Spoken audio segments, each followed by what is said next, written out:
Dalam setiap perdebatan, orang sering merasa menang karena berhasil berbicara lebih cepat, lebih lantang, atau lebih percaya diri.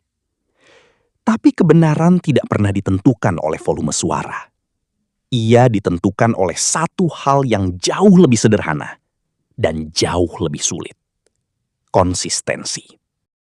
Karena logika itu kejam, ia tidak peduli siapa yang bicara. Ia tidak peduli dari kelompok mana argumen itu datang. Ia hanya tunduk pada satu aturan.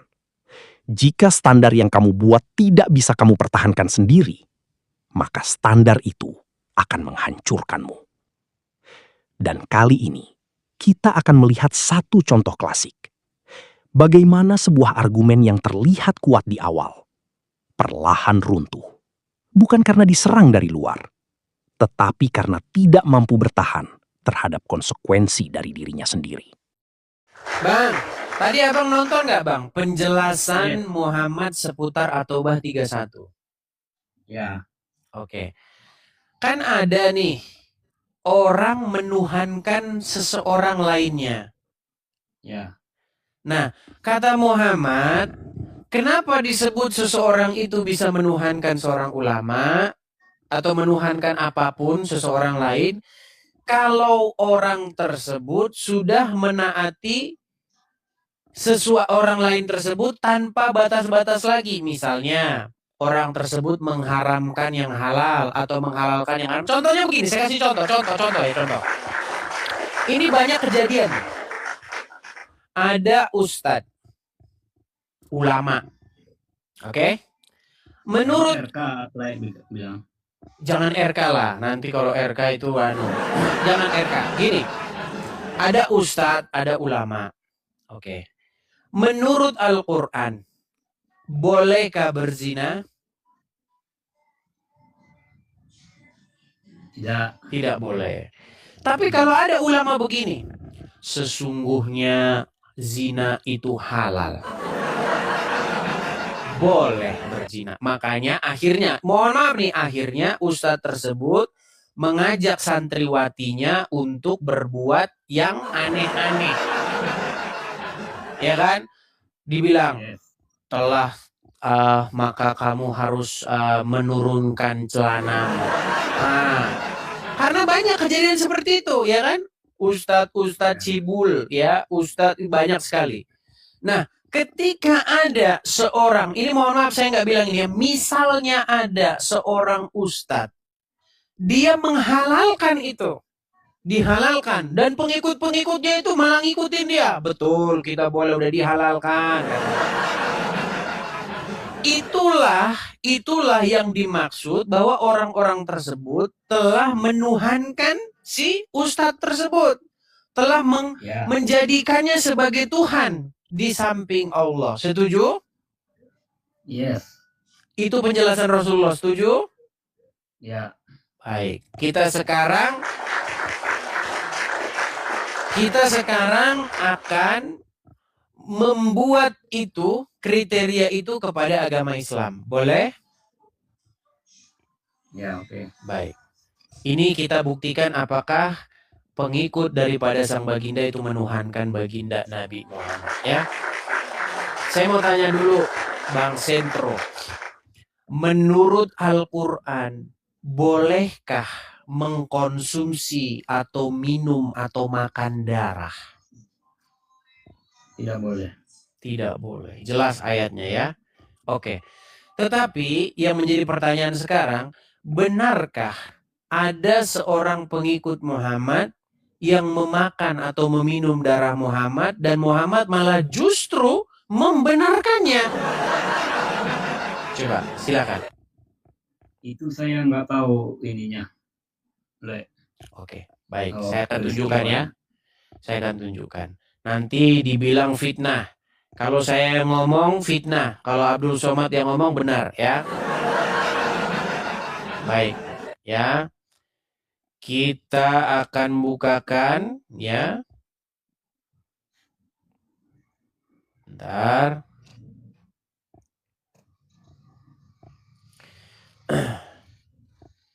Saya putarkan ya Bang ya. Tolong Abang dengarkan. Kalau tidak jelas suaranya tolong nanti Abang kasih tahu. Dengarkan. Saya pernah dengar cerita tentang sahabat yang meminum darah Nabi SAW. Sedangkan dalam Al-Quran minum darah itu dilarang. Darah itu haram. Ini khususnya. Nama kitabnya Mafahim Yajib an Tusahhah. Ketika Nabi menyuruh sahabat membuang darah bekas mukam. Hijamah. Nabi darah, pergi buang sana. Begitu dia ke belakang, bukan dibuang ya diminum ya darah Nabi. Lalu dibilang, yang mana darah? Kau minum. Kata Nabi SAW, orang yang darahnya bercampur dengan darahku, haram disentuh api neraka. Darah Nabi SAW, darah kawan antumnya, antum minum. Darahku bilang. Nah. Oke, pertanyaan saya, betulkah ada riwayat bahwasanya ada seseorang yang meminum darah Nabi? Oh begini ya, kalau masalah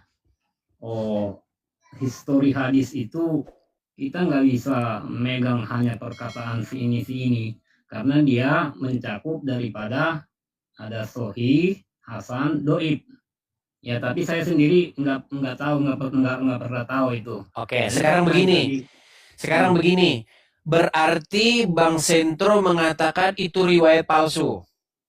Oh saya nggak bilang palsu. Oke. Tapi kalau misalnya riwayat itu asli, berarti di situ Muhammad menghalalkan yang haram nggak? Oh iya, kalau dari konteksnya ya. Oke.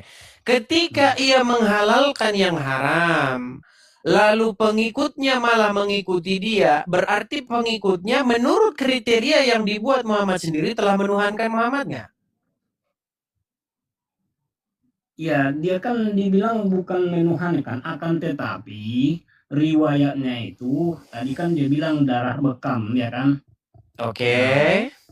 Jadi kejadian persisnya itu kalau di luar daripada riwayat-riwayat hadis misalnya Bukhari, Muslim, Abu Daud, yang masyhur lah ya kan. Nah itu udah sahih, udah bisa dipegang daripada ucapan riwayat. Begini Bang Sentro, biar kita tidak balik lagi Bang Sentro. Kalau misalnya riwayat itu palsu, maka diskusi kita tidak membahas itu lagi.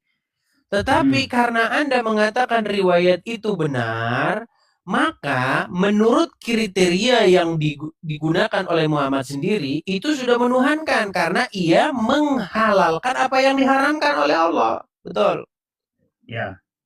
Nah, makanya sekarang, maukah Bang Sentro mengakui bahwa sesungguhnya Rasulullah itu sudah dituhankan oleh pengikutnya? Sebagian bisa. Nah, benar kan? Jadi teman-teman, ya itu ya. Jadi justru begini loh, justru di dalam agama Islam itu kan dilarang untuk bersikap hulu, berlebih-lebihan, betul? Iya. Iya. Ketika saya menyampaikan kepada kaum muslimin wal muslimat untuk tidak berlebih-lebihan kepada Nabi, untuk tidak menuhankan Nabi, makanya apakah itu salah? Tentu tidak. Justru harusnya orang-orang Islam mendukung saya, bukan malah marahin saya. Betul? Ya. Iya. Itu maksudnya Bang Edis, karena posisi teratas dari kehidupan adalah Allah Subhanahu wa Ta'ala, ya kan. Nah, baru ke bawahnya, baru kalau menurut Islam itu baru Nabi Muhammad SAW. Jadi kalau dia cuma nyebutin Allahumma sholli terus, salawat terus, kan jadi rusak yang ke atas, ya kan. Nah, sang pencipta, sang kholiknya. Oke. Berarti Bang Sentro mengakui bahwa ada orang-orang muslim yang bersifat gulu kepada Nabi, yang berlebih-lebihan kepada Nabi, bahkan sampai menuhankan Nabi. Setuju? Itu mulai dari dulu sudah ada Bang Edis, dari dulu di zaman beliau. Sampai hari ini pun masih banyak yang menuhankan sang baginda Muhammad, betul? Lihat tuh pengakuan nih. Jadi jangan kalian katakan enggak ada. Oke, baik, kita sifatnya berlebihan. Kita undang ya, kita undang ada seorang muslim mudah-mudahan di sini ya, supaya dia berdiskusi dengan Anda ini supaya adil. Saya selalu menyajikan pihak yang kontra dengan pihak yang ini tuh biar adil dan penonton itu dapat konsumsi yang seimbang. Mariam Siti. Halo Mariam Siti. Halo. Silakan nyalakan kamera dulu. Anda diskusi dulu dengan Sentro. Apakah benar bahwa banyak umat gimana? Kok cowok yang nyaut? Maksudnya gimana? Ini kan namanya Mariam Siti, yang nyaut laki. Siapa yang nyaut? Ini yang di bawah kita. Oh, Mariam, halo. Halo Mariam Siti. Oke, Mariam Siti nampaknya dia dia sudah nyala kamera. Oke, Bang. Anda muslim, Bang?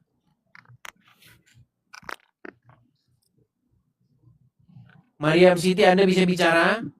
Halo. Ya, Anda muslim. Halo. Oke, kita cari orang yang waras dulu ya, Bang Sentro ya. Soalnya banyak orang nggak waras, Bang. Jadi sabar, Bang ya, sabar. Biasanya Bang, yang waras-waras, yang agak sedikit mendingan itu biasanya sepakat dengan saya Bang gitu. Yang nggak waras itu biasanya pada nggak sepakat. Gitu ya, ayo. Kita kasih naik ada Rudin Khotob. Ya, silakan Rudin Khotob, nyalakan kamera Anda dulu. Guys, tetap layar ya guys ya. Rudin Khotob, selamat malam Bang.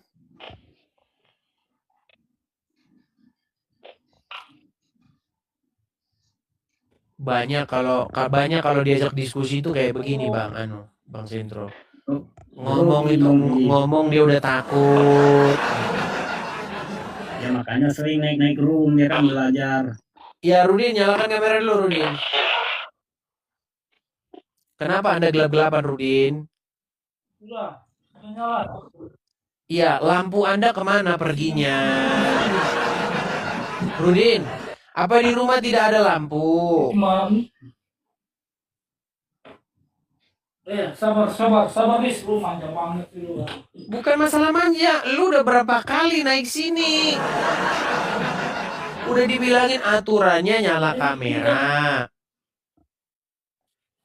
Ya namanya kondisinya juga di sini memang begitu. Oke, Rudin.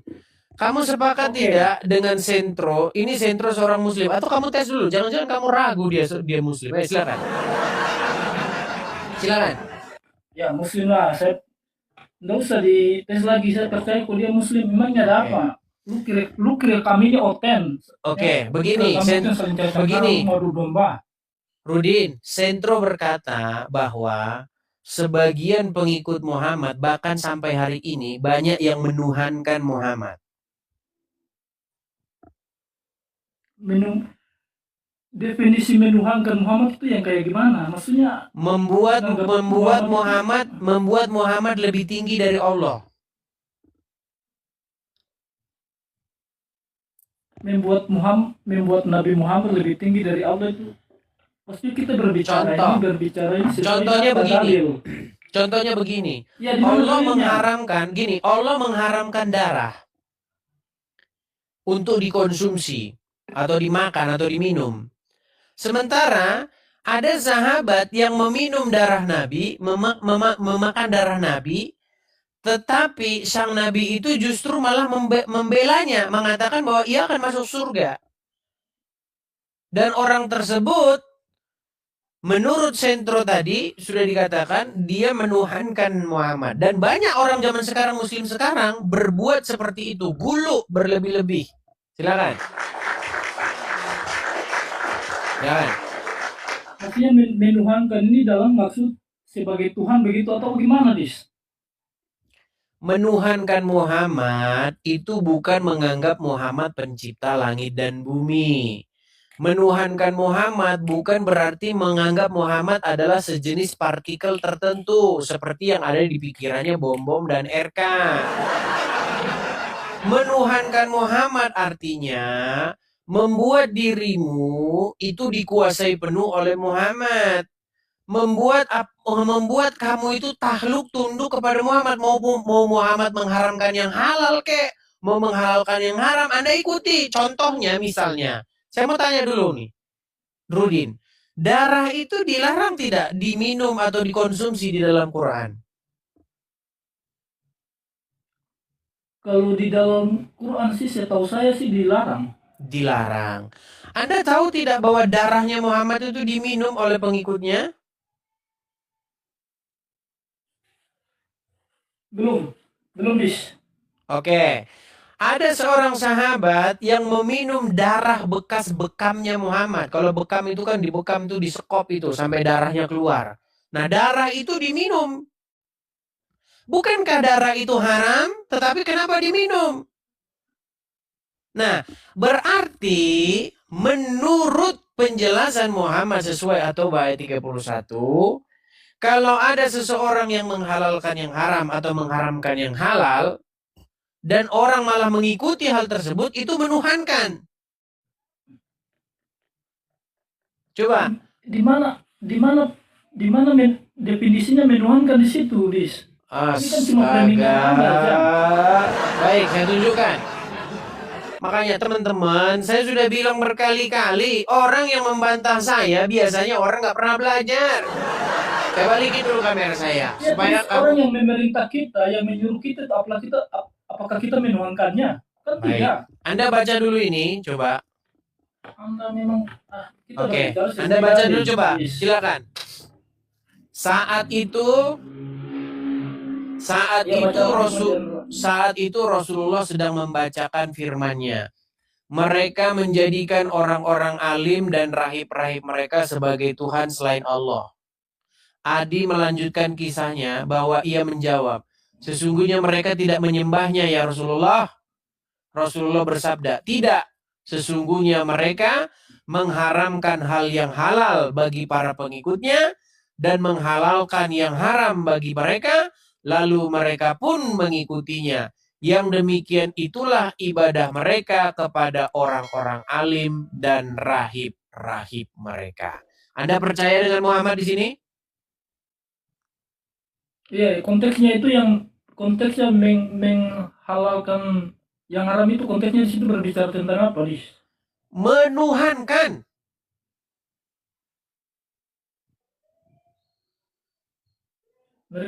Mereka mengharamkan hal yang halal bagi para pengikut. Udah saya bilang, Abang Sentro udah lihat Bang kayak begini Bang.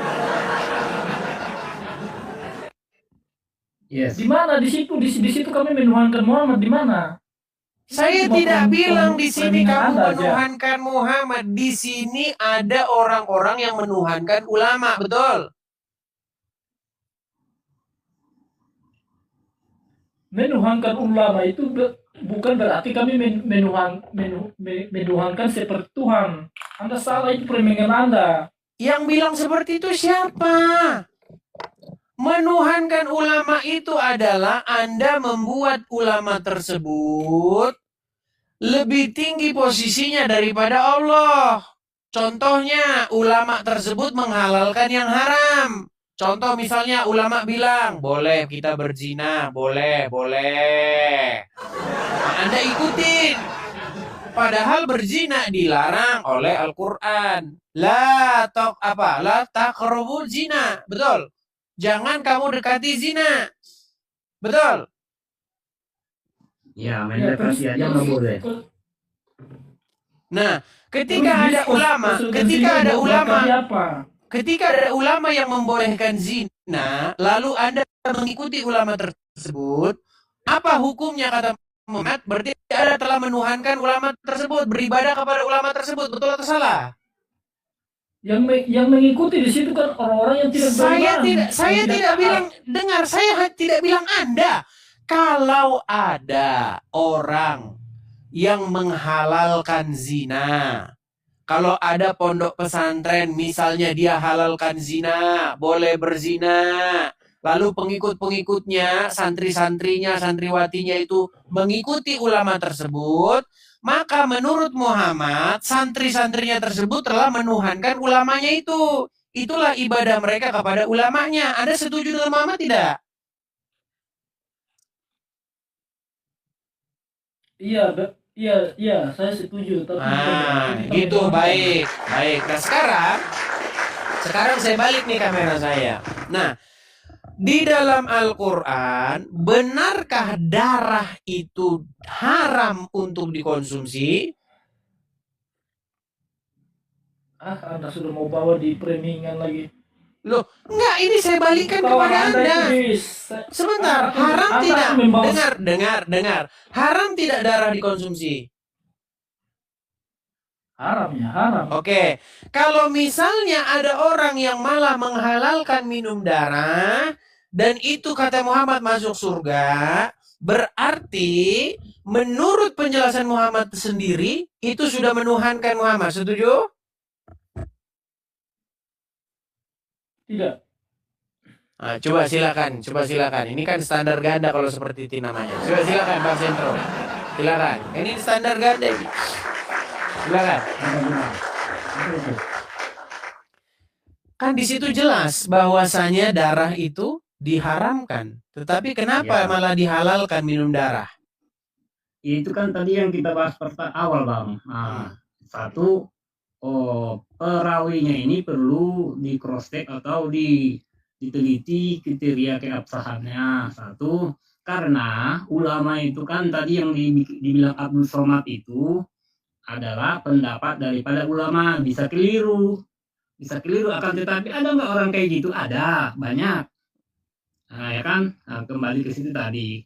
Nah, jadi masalahnya di sejarah pengungkapan daripada hadis tersebut itu bisa dia kategori ke doib ataupun mutawatir atau lemah gitu, Bang Edis.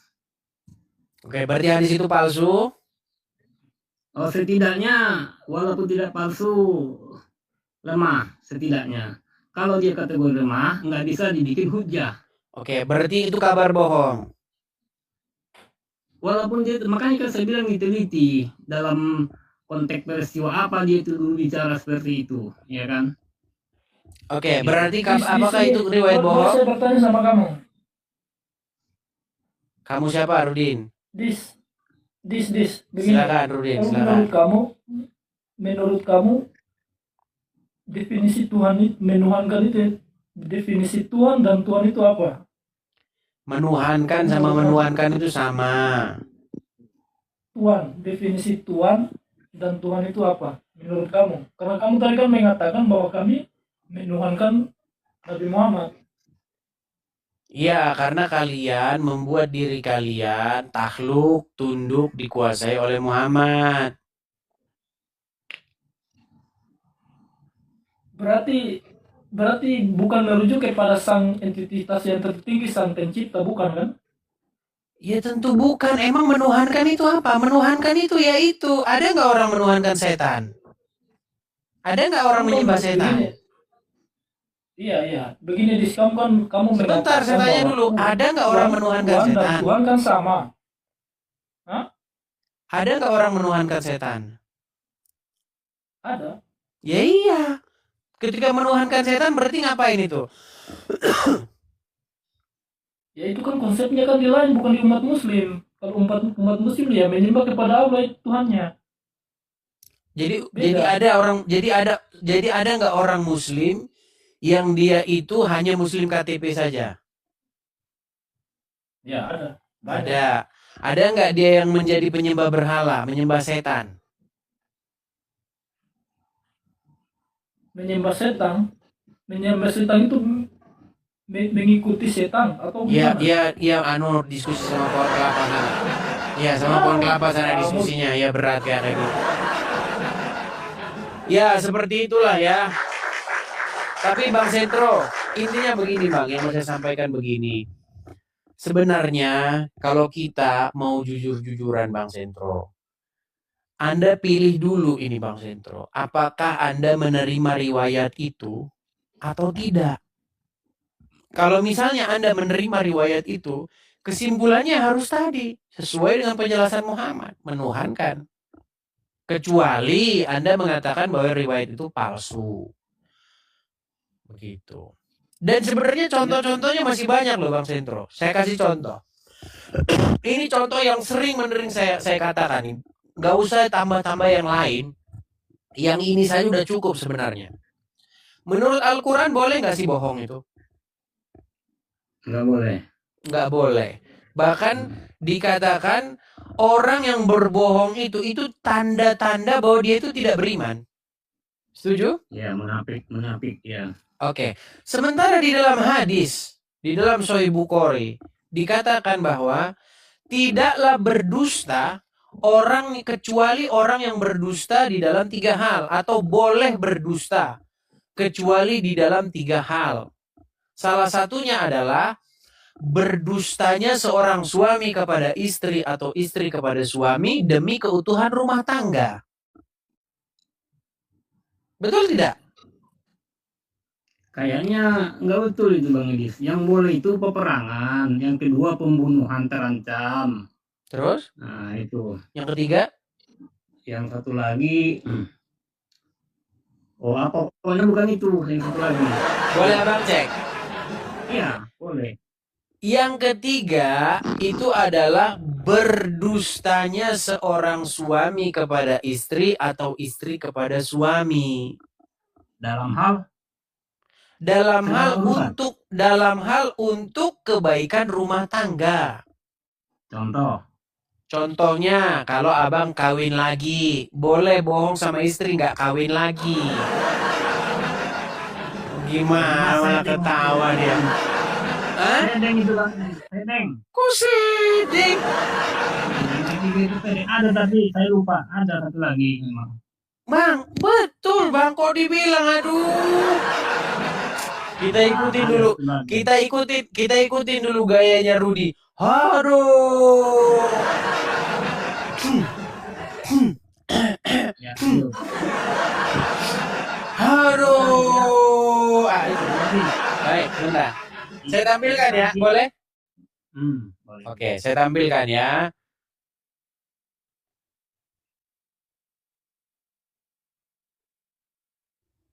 Saya tampilkan hadisnya. Kita lihat. Oke.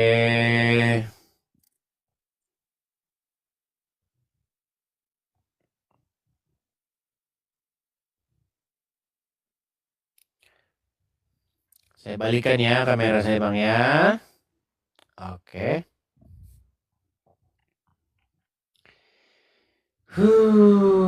Lagi-lagi bahas ayat ini. Sungguh berat ya, sungguh berat. Kita tampilkan hadisnya ya bang ya.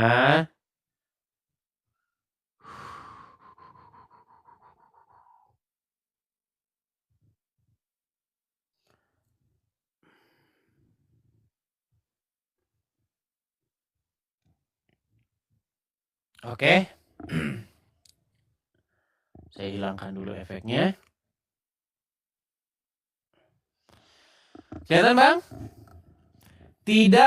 Tidaklah termasuk bohong jika seseorang berbohong untuk mendamaikan di antara manusia.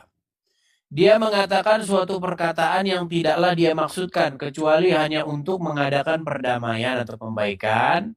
Seseorang yang berkata bohong dalam peperangan, dan seorang suami yang berkata kepada istri dan istri yang berkata kepada suami. Jangan bilang abang bilang saya fitnah. Di sini tidak fitnah saya bang. Saya itu kalau ngomong selalu ada dasarnya.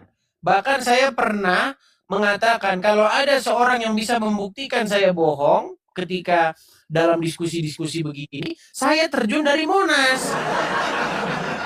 Kejauhan bang ke Monas. Oke, benar atau tidak bahwasanya menurut Muhammad boleh suami istri berbohong? Istri Nah, bohong itu kepada kan. suami, suami bohong kepada istri. Itu termasuk Bang. Yang tadi itu tuh benar ya, dalam kategori hal mendamaikan, ya itu dia. Iya betul itu Bang. Bang, menurut Al-Quran haram tidak berbohong. Ya haram. Menurut Nabi boleh tidak berbohong dalam hal tertentu. Ya itu emergensi, ya boleh. Berarti sang Nabi telah menghalalkan yang diharamkan oleh Allah, betul? Yaitu hukum awalnya, akan tetapi itu namanya darurat Bang Edis. Betul. Berat. Nah, itulah kan. Itulah nggak fair itu Bang Edis. Bang Sentro, begini Bang. Kata Nabi sendiri kepada Adi Ibnu Hatim, kalau ada ulama yang mengharamkan yang halal atau menghalalkan yang haram, lalu para pengikutnya itu taat kepada ulama tersebut, itulah penyembahan mereka kepada ulama, itulah ibadah mereka kepada ulama, itulah penuhanan mereka kepada ulama, betul? Ya.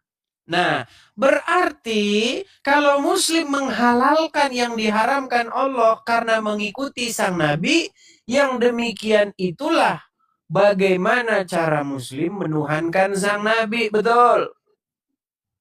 Ini saya koreksi Bang Edis. Itu Memang berat. Ya, silakan. Jangan klaim sepihak kita. Itu kan dia, jangankan untuk berbohong ke suami, menikah punya 2 suami aja nggak boleh. Gimana dia mau berbohong, mau nikah lagi? Logikanya. Contoh, saya kasih contoh Bang, saya kasih contoh. Menurut Al-Quran surat An-Nisa ayat 24 sampai 31. Boleh tidak seorang muslim mencari istri dengan uang yang dia miliki? Mencari istri boleh. Oke, misalnya nih, Anda seorang muslim, Anda punya istri. Tapi Anda punya uang banyak nih, punya duit banyak. Boleh tidak dengan duit yang Anda miliki itu Anda cari istri-istri, boleh tidak? Boleh. Boleh.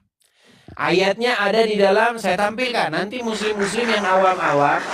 Karena begini, Bang Sentro, banyak orang muslim yang di bawah yang awam-awam itu tidak ngerti isi Al-Quran. Mereka cuma hanya membaca amin, amin. Nah, kebanyakan begitu. Ya. Sama lah itu Bang Edis. Di kawan-kawan kita juga banyak ya kan. Di Kristen banyak Bang, tetapi sudah bahasa Indonesia Bang. Jadi mereka itu selip di bahasa Indonesianya. Nah, kalau yang Muslim selip di bahasa Arabnya. Nah, baik, saya kasih tunjuk ya, An-Nisa 24 ya, saya tampilkan. Oke. Sebentar ya Bang ya.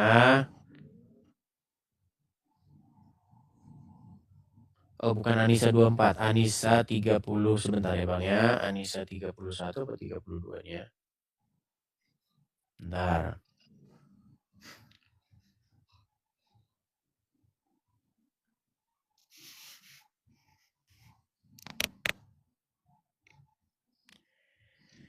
Itu ada di dalam An-Nisa. Oh, benar An-Nisa 24. Oke. Kita tampilkan di sini ya. Oke. Artinya, dan diharamkan juga kamu mengawini wanita yang bersuami, kecuali budak-budak yang kamu miliki. Allah telah menetapkan hukum itu sebagai ketetapannya atasmu. Nah ini, dan dihalalkan bagi kamu selain yang demikian itu, yaitu mencari istri-istri dengan hartamu untuk dikawini, bukan untuk berzina. Maka istri-istri yang telah kamu nikmati di antara mereka, berikanlah kepada mereka maharnya dengan sempurna sebagai suatu kewajiban. Dan tiadalah mengapa bagi kamu terhadap sesuatu yang telah kamu saling merelakannya sesudah menentukan mahar itu. Nah, di dalam tafsir-tafsir itu berbicara mengenai pernikahan-pernikahan mut'ah atau pernikahan-pernikahan sebentar. Itu tidak dianggap zina. Contoh, Ya. Anda bertemu dengan perempuan di puncak Bogor, ada filmnya itu Kawin Kontrak. Anda lihat perempuan cantik, Anda kuberikan kepadamu mahar 10 juta untuk kawin selama 5 hari dibayar tunai. Sah. Betul? Betul? Ada. Ya. Oke, baik. Sekarang kita lanjutkan kembali. Begini, kalau misalnya Anda memiliki istri di rumah, oke? Lalu Anda pergi meninggalkan rumah dan mendapati seorang perempuan cantik. Boleh tidak Anda nikahi perempuan cantik itu menurut agama Islam dengan mahar tertentu? Boleh. Boleh. Nah, bagaimana kalau istri Anda nelpon? Pak, Papa kawin lagi nggak? Apa kira-kira jawaban Anda kepada istri Anda? Boleh nggak berbohong di situ? Ya, ini saya urai ke belakang ya Bang Edi. Silakan. Sebenarnya, nah, yang ada pun di ayat lain, nikahilah wanita-wanita baik-baik, 2, 3 atau 4. Nah, akan tetapi kita diawasin harus bisa beradil, nggak perlu izin istri, nggak perlu. Kalau minta izin mana ada yang mau izin Bang? Nah, makanya ketika keadaan tertentu seperti itu, mau nikah lagi istri tidak kasih, tetapi Anda nikah diam-diam, nikah siri. Tetapi istri nanya, Papa, apakah Papa itu di sana nikah lagi? Jawabannya tentu tidak. Karena kalau Anda jawab iya, kalau Anda bilang iya, bisa-bisa istri dan anak-anak di rumah kompak minum racun tikus. Nah, pertanyaan saya kepada Anda, bolehkah Anda berdusta di situ? Oh, nggak boleh kan? Astaga. Lalu apa tadi keringanan dari, kan sudah ada sabdanya dari sang Nabi, boleh Itu nggak berdusta termasuk. kecuali di dalam 3 hal. Itu nggak termasuk istri-istri itu. Yang termasuk mendamaikan orang di dalam keadaan perang. Jadi Oke. orang yang nyawanya terancam mau dibunuh orang. Oke. Ya gitu. Nah, Yang ketiga apa? Yang ketiga apa? Nggak ada. Yang ketiga? Tadi kan saya bilang keadaan perang. Dalam keadaan perang, oke. 1, terus. Yang kedua, mendamaikan 2 yang bermusuhan. 2 yang bermusuhan. Terus yang ketiga? Yang ketiga tadi apa ya? Udah keseringan jadi. Bang, yang ketiga, bohongnya suami kepada istri atau istri. Bukan. Ini yang ketiga. Astaga, ini loh, Bang. Saya tampilkan. Yang ketiga ini yang orang mau membunuh, menyelamatkan orang yang mau dibunuh. Itu sama dengan mendamaikan orang yang sedang bertikai itu. Kita tampilin aja lah ayatnya dah. Kita tampilin lah ini. Harus saya balik-balik lagi nih Bang. Saya kadang-kadang ini heran ya. Orang muslim ini udah dikasih tahu hadisnya. Makasih Bang Jo. Ini loh Bang, coba ya saya tampilkan kembali ya Bang ya. Aduh, makanya Bang, Abang yang baca dah, jangan saya yang baca yuk. Silakan yuk. Silakan. Ini hadisnya Bang, kelihatan? Ini hadisnya Rasulullah SAW mengatakan, ada tertulis di mana? Hadis riwayat Abu Daud nomor 4921. Banyak nih Bang, bukan cuma hadis riwayat Abu Daud. Sahih Muslim, Sahih Bukhari, berceceran nih hadisnya. Oke. Apa di sini dikatakan?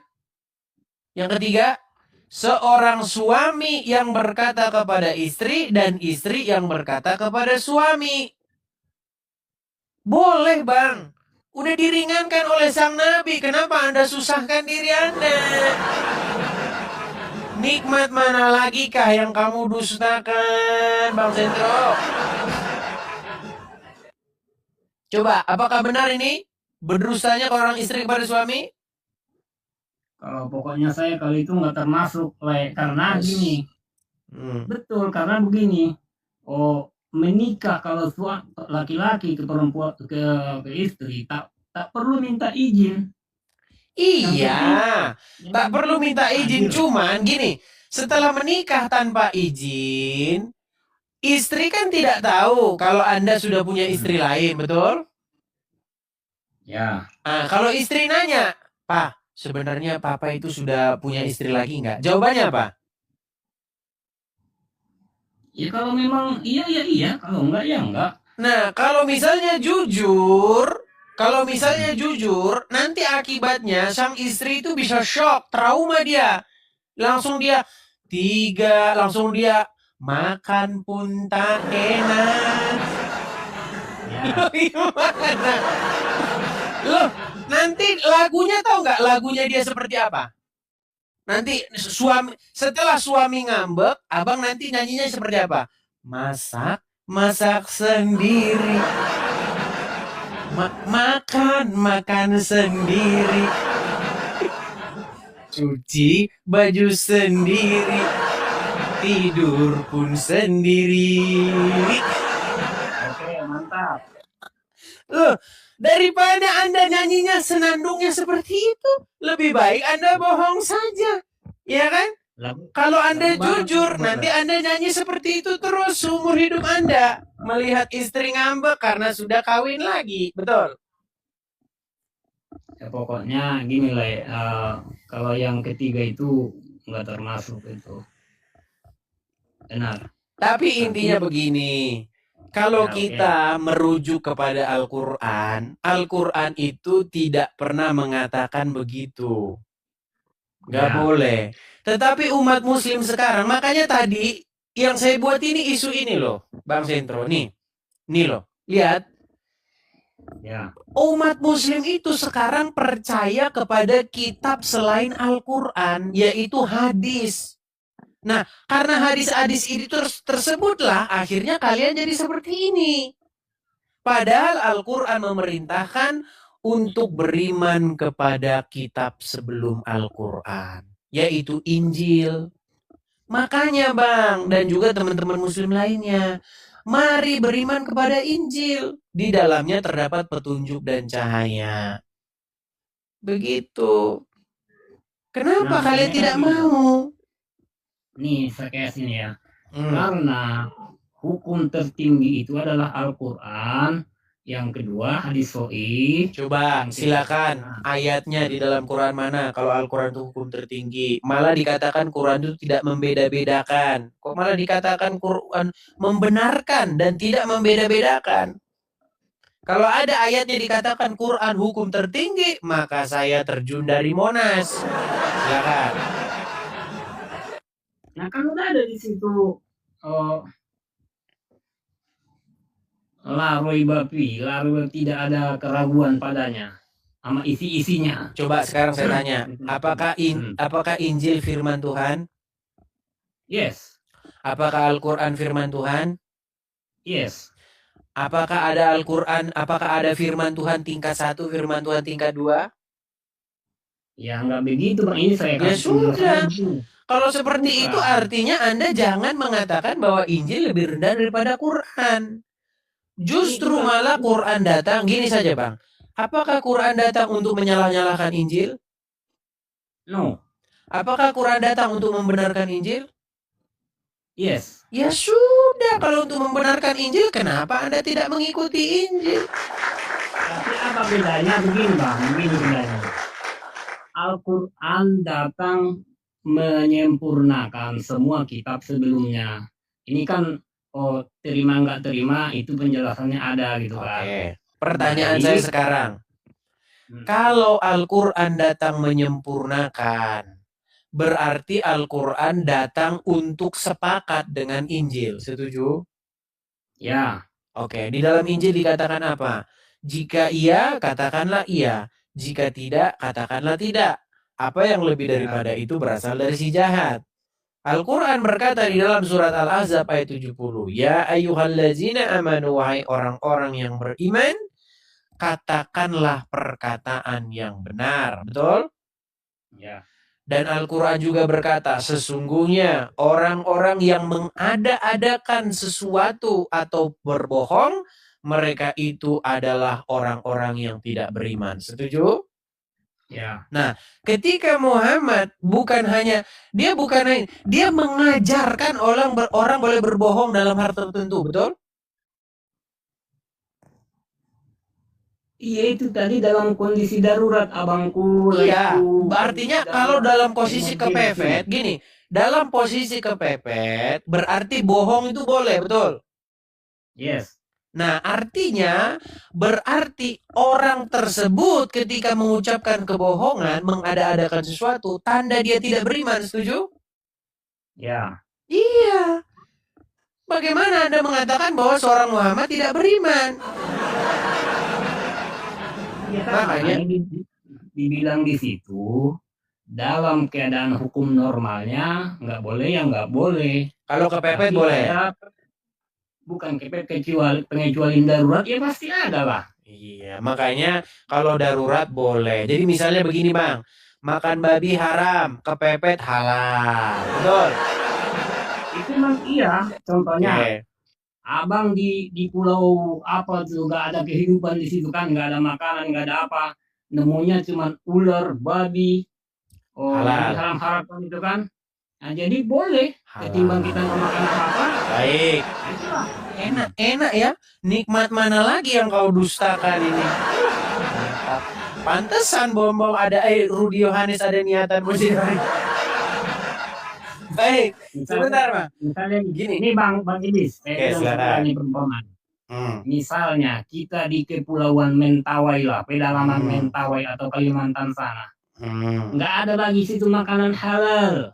Udah Hmm. kita berusaha cari-cari, nggak ada ikan, nggak ada domba, nggak ada sapi, nggak ada semuanya itu kan. Yang ada cuman Babi. bebong atau yang lainnya. Ya Hantam. boleh. Hantam. Ya, baik. Oke, misal nih. Pokoknya kalau kefefet boleh, saudara. Ya. Itulah nikmat.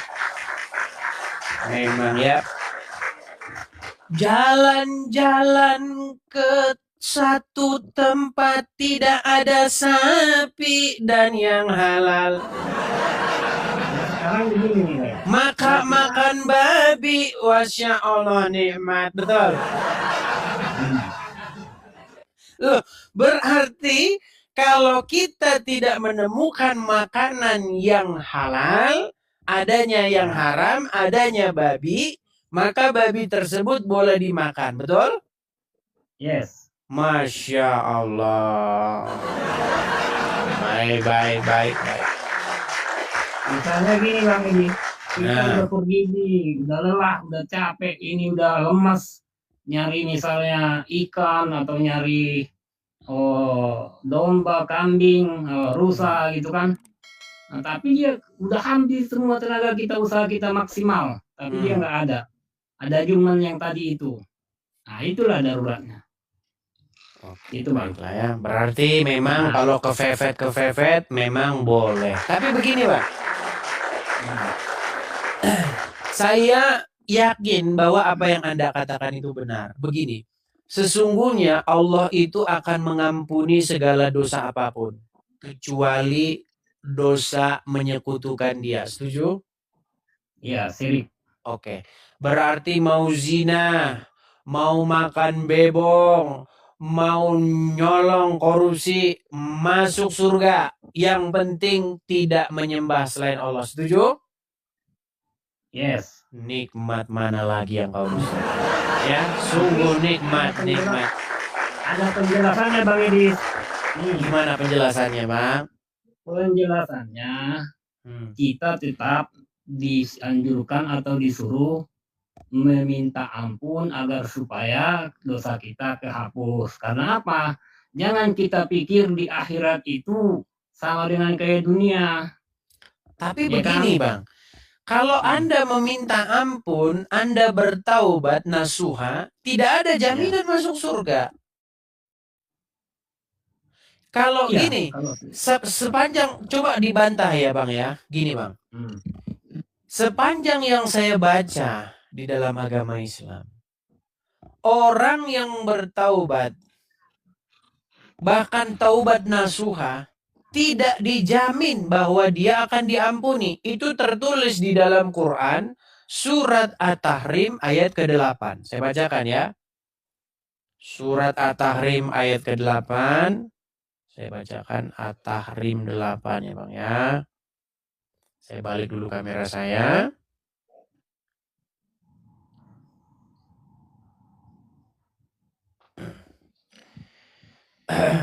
Perhatikan At-Tahrim ayat ke-8. Adakah di sini dijamin? Tidak. Bacakan. Hai orang-orang yang beriman, bertaubatlah kepada Allah dengan taubatan nasuha, taubat yang semurni-murninya. Mudah-mudahan Tuhanmu akan menutupi kesalahanmu. Mudah-mudahan Bang. Bakal kalau abang bertobat nasuha, jangan Bang. Masih nggak ada jaminan dari Allah. Yang jaminan itu Bang, bukan bertaubat. Yang jaminan itu adalah mengucapkan 2 kalimat syahadat. Nah, kalau mengucapkan 2 kalimat syahadat Bang, itu dijamin langsung surga. Mau saya putarkan videonya Bang? Boleh. Baik, saya putarkan ya videonya ya. Perhatikan. Durasi aman nih, durasi. Aman. Ya. Perhatikan, saya putarkan ya Bang ya. Nih. Man qala la ilaha illallah Muhammadur Rasulullah dakhala al-jannah. Siapa yang mengucapkan la ilaha illallah Muhammadur Rasulullah dakhala al-jannah. Semua umat Muhammad sallallahu alaihi wasallam masuk surga. Nabi yang ada. Datang sahabat bertanya, wa in zana, wa in saraq, bagaimana kalau dia berzina? Bagaimana kalau dia mencuri? Kata Nabi, wa in zana, wa in saraq. Dia berzina, dia mencuri, tetap masuk surga. Berzina, mencuri, masuk surga. Nah. Justru kalau berzina, mencuri, masuk surga. Tetapi barang siapa yang bertaubat nasuha, belum tentu. Masih mudah-mudahan Bang, begitu. Makanya Bang, justru kalau Anda bertaubat, Anda masih mudah-mudahan. Tetapi kalau Anda jelas-jelas mengucapkan kalimat syahadat, masuk surga. Makanya benar itu ayat dalam Al-Quran. Allah akan mengampuni semua dosa kecuali dosa syirik. Itulah enaknya Islam Bang. Yang penting nyembah Allah. Anda bikin dosa apapun akan diampuni. Setuju? Belum. Nah, saya tunjukkan ayatnya Bang. Ini saya jelasin dulu Bang. Nah, silakan. Ini ringkasan tadi, potongan daripada video itu. Sebenarnya siapa yang mengucapkan asyhadu alla ilaha illallah wa asyhadu anna muhammadar rasulullah masuk surga dengan catatan itu kan pintu gerbangnya Bang, bukan secara otomatis, bukan. Kalau dia nggak ada salah ya tetap aja harus minta ampun, urutannya istighfar. Nanti kalau dia diampuni, ayat tersebut berbunyi loh, sekalipun dia berzina, sekalipun dia mencuri, iya, tapi orang tersebut akan tetap masuk surga Bang. Iya kan, tetapi dia melalui proses siksa neraka dulu Bang. Tidak ada di situ dikatakan proses siksa neraka. Ada salah di itu, Coba tunjukin hadisnya, silakan Abang tunjukin hadisnya, yuk. Nanti kan udah dia bilang, man qala la ilaha illallah Muhammadur Rasulullah dakhala jannah. Barang siapa yang mengucapkan Muhammad itu Allah adalah Tuhan dan Muhammad utusannya, maka bagi dia adalah surga. Lalu ada sahabat bertanya, wahai Rasulullah, bagaimana mungkin semudah itu? Bagaimana kalau dia berzina? Bagaimana kalau dia mencuri? Tetap dia masuk surga. Endingnya akan, tetapi dia tidak ada di situ dikatakan endingnya. Tidak ada di situ dikatakan pada akhirnya. Nah itu kan itulah runtutan daripada asyhadu alla ilaha illallah, pintu gerbangnya. Atau gini proses- saja dah. Atau begini saja. Oke. Benarkah Allah akan mengampuni segala macam dosa? Yes, kecuali Oke. syirik ya. Kecuali syirik. Berarti kalau ada muslim berzina, korupsi, apalagi ngadu ayam dan seterusnya masuk surga dia kan? Ya. Iya, makanya bang, Tapi kan sungguh nikmat yang sangat luar biasa menjadi seorang muslim bang. dia ini bang, dia Gimana? dengan catatan dia minta ampun dulu atas segala kesalahan dosa dia selama dia buat itu. Kalau minta ampun tidak ada jaminan, yang ada mudah-mudahan. Saya tunjukkan lagi ayatnya. Nih, di dalam surat At-Tahrim ayat ke-8, nih. Iya betul itu. Iya, kan nggak ada jaminan kan? Betul. Iya, karena apa biar kayak gitu bunyinya supaya kita nggak langsung menyombongkan diri, biar kita berulang-ulang minta ampun supaya Justru bang begini, Anda mau nggak seperti ini? Saya kasih contoh. Saya punya perusahaan. Di sini diterima orang kerja, berangkat jam 7 pagi, pulang jam 7 malam. Kalau Anda sudah kerja semurni-murninya, Anda sudah kerja memenuhi segala peraturan, mudah-mudahan Anda nanti akhir bulan saya gaji.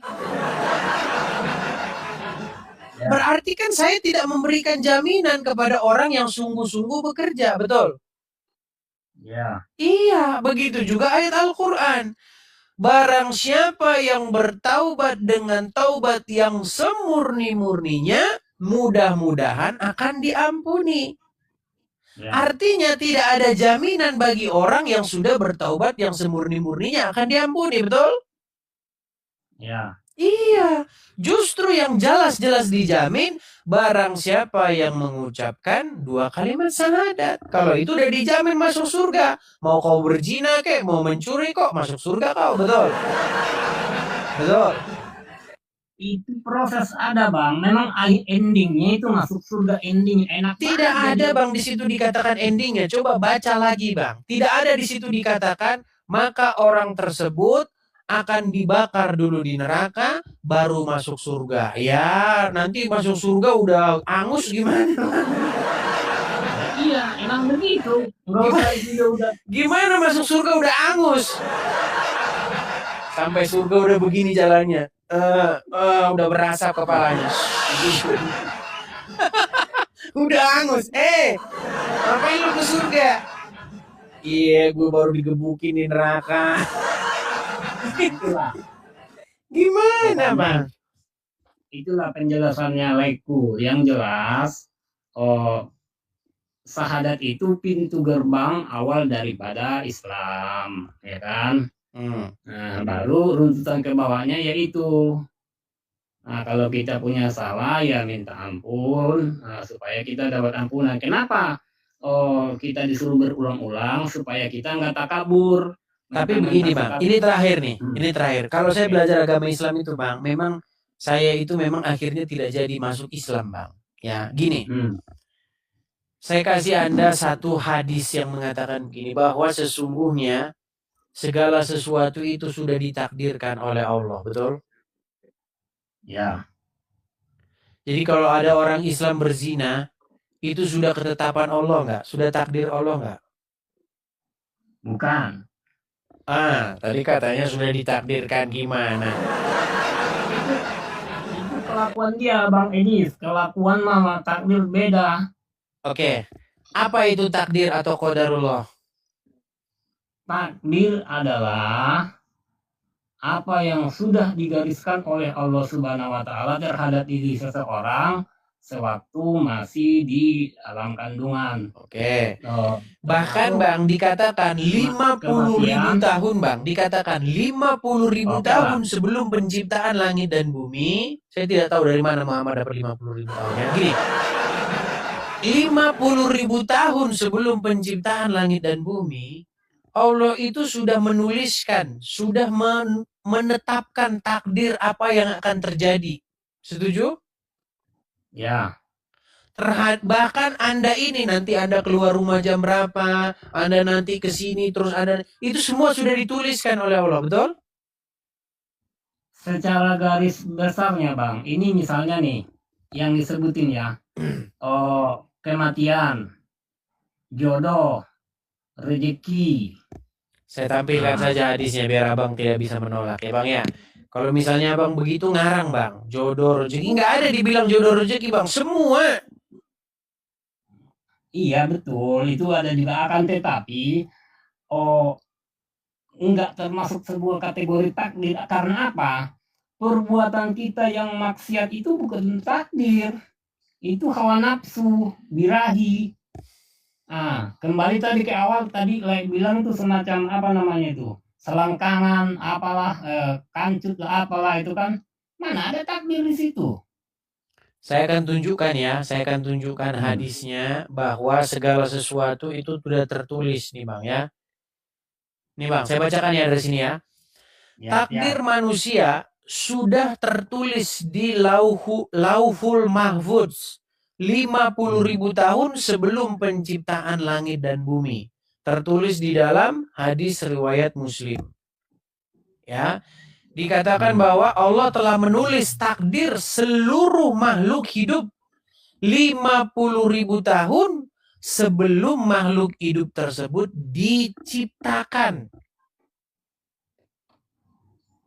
Berarti sudah ditentukan nggak takdirnya?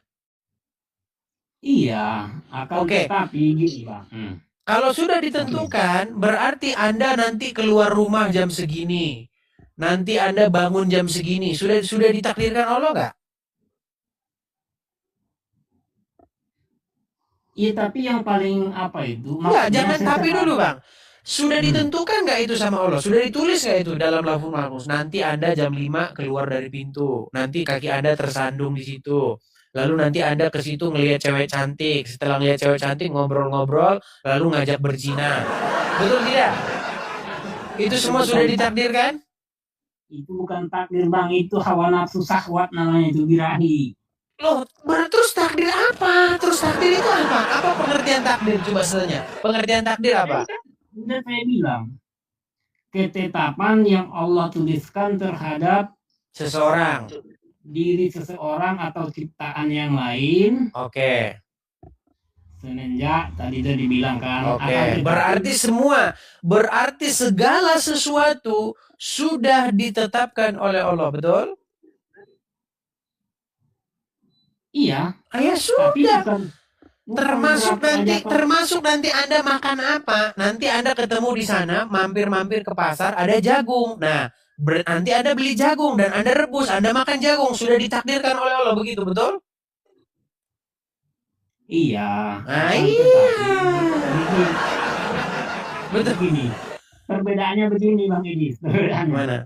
Jadi dibedakan takdir, hawa nafsu, perilaku manusia sendiri, bahkan yang digoda-goda setan, ya kan? Yang kedua, takdir itu bisa dirubah dengan usaha dan doa. Contoh, materi, ya kan? Kalau kita ngandalin takdir, ngapain kita kerja capek-capek? Takdirnya kaya, ya udah kaya. Akan tetapi iya, justru itulah Bang tidak masuknya ajaran qadarullah itu. Tapi ya sudahlah Bang, karena berhubung kita juga sudah ini, kayaknya HP saya sudah mulai ngedrop ini. Karena saya lagi pindah ruangan ini. Besok kita lanjut lagi Bang ya. Oke, jangan bosan-bosan Le. Oke, makasih ya. Saya turunkan ya. Ya, semoga pesan saya begini, Le. Pesan saya semoga Anda menerima apa yang saya sampaikan, yaitu untuk percaya kepada Injil. Dan di dalam Injil tersebutlah Yesus berkata, akulah jalan dan kebenaran dan hidup. Nah, kalau abang mengikuti Tuhan Yesus, pasti abang akan berada di jalan yang lurus. Nah, sementara kalau abang mengikut Muhammad, abang nanti masih minta-minta ditunjukkan jalan yang lurus. Oke, saya turunkan dulu. Selamat. Ya, besok lagi.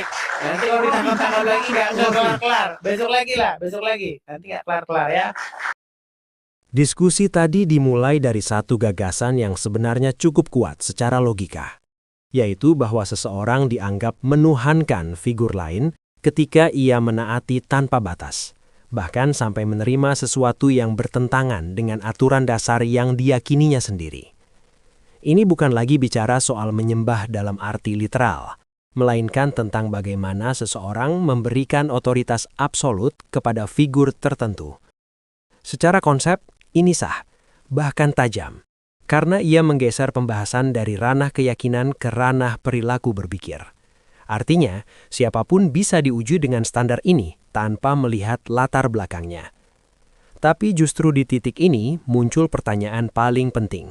Apakah standar ini benar-benar digunakan secara konsisten atau hanya digunakan ketika menguntungkan posisi tertentu? Ketika contoh pertama diajukan, yaitu tentang adanya riwayat yang dianggap bertentangan dengan aturan dasar, respons yang muncul adalah mempertanyakan validitas sumbernya. Ini langkah yang benar dalam logika, karena sebuah kesimpulan tidak bisa dibangun di atas premis yang belum jelas kebenarannya. Namun pada saat yang sama, arah diskusi mulai bergeser. Yang tadinya berbicara tentang prinsip, berubah menjadi perdebatan tentang apakah sumbernya sah atau tidak. Lalu muncul contoh lain, yang tidak lagi diperdebatkan validitasnya, melainkan langsung diterima sebagai bagian dari konteks. Di sini, aturan yang awalnya tampak absolut ternyata memiliki pengecualian, dan pengecualian itu dijelaskan sebagai sesuatu yang wajar, sesuatu yang kontekstual, sesuatu yang bisa dimaklumi. Di titik ini, muncul ketegangan logika yang tidak bisa diabaikan. Dalam satu kasus, argumen ditolak karena sumbernya belum tentu sah. Dalam kasus lain, argumen diterima karena dianggap memiliki konteks. Pertanyaannya bukan lagi tentang isi dari masing-masing kasus, melainkan tentang standar yang digunakan untuk menilainya. Apakah semua kasus harus diuji berdasarkan validitas sumber, atau semua kasus harus dibuka kemungkinan adanya konteks dan pengecualian? Jika jawabannya berbeda-beda tergantung situasi, maka yang terjadi bukanlah konsistensi, melainkan seleksi. Dan seleksi seperti ini, dalam logika, adalah titik lemah paling mendasar. Masalahnya tidak berhenti di situ. Definisi menuhankan yang menjadi fondasi awal diskusi juga mengalami pergeseran. Di awal, istilah ini digunakan untuk menggambarkan ketaatan tanpa batas. Namun di tengah diskusi, maknanya dipersempit agar tidak dianggap sebagai penyembahan dalam arti literal. Sekilas, ini terlihat seperti klarifikasi, tetapi sebenarnya membuka masalah baru. Jika menuhankan hanya berarti ketaatan, maka istilah ini menjadi terlalu luas. Hampir semua bentuk kepatuhan bisa masuk ke dalamnya. Tapi jika tidak semua kepatuhan dianggap menuhankan, maka harus ada batas yang jelas. Tanpa batas itu, istilah ini kehilangan ketajamannya sebagai alat analisis dan berubah menjadi sekadar label yang bisa dipasang dan dilepas sesuai kebutuhan argumen. Inilah yang sering terjadi dalam banyak perdebatan. Argumen terlihat kuat di permukaan karena didukung contoh dan kutipan.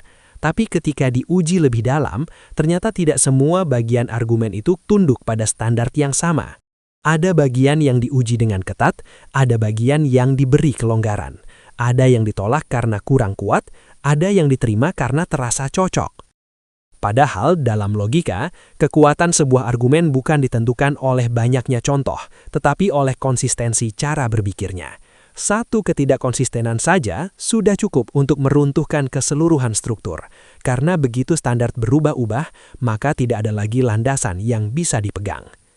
Pada akhirnya, perdebatan seperti ini bukan tentang siapa yang paling pintar berbicara, bukan tentang siapa yang punya lebih banyak referensi. Ini tentang satu hal yang jauh lebih mendasar, yaitu apakah kita benar-benar jujur dalam menggunakan logika. Karena logika tidak bisa dipakai setengah-setengah, ia tidak bisa hanya digunakan untuk menguji orang lain, lalu dilonggarkan ketika menguji diri sendiri. Begitu kita menetapkan sebuah standar, maka standar itu berlaku penuh, tanpa pengecualian yang dibuat seenaknya. Jika sebuah prinsip hanya tajam keluar tapi tumpul ke dalam, maka itu bukan prinsip, itu hanya alat. Dan ketika sebuah argumen hanya bekerja dalam kondisi tertentu, tapi runtuh ketika diuji secara konsisten, maka yang runtuh bukan hanya argumennya, tetapi juga kredibilitas cara berpikir di baliknya. Jadi pertanyaan sebenarnya bukan lagi siapa yang benar. Pertanyaannya adalah, apakah kita cukup berani untuk tunduk pada logika yang kita gunakan sendiri, atau kita hanya ingin terlihat benar tanpa benar-benar konsisten?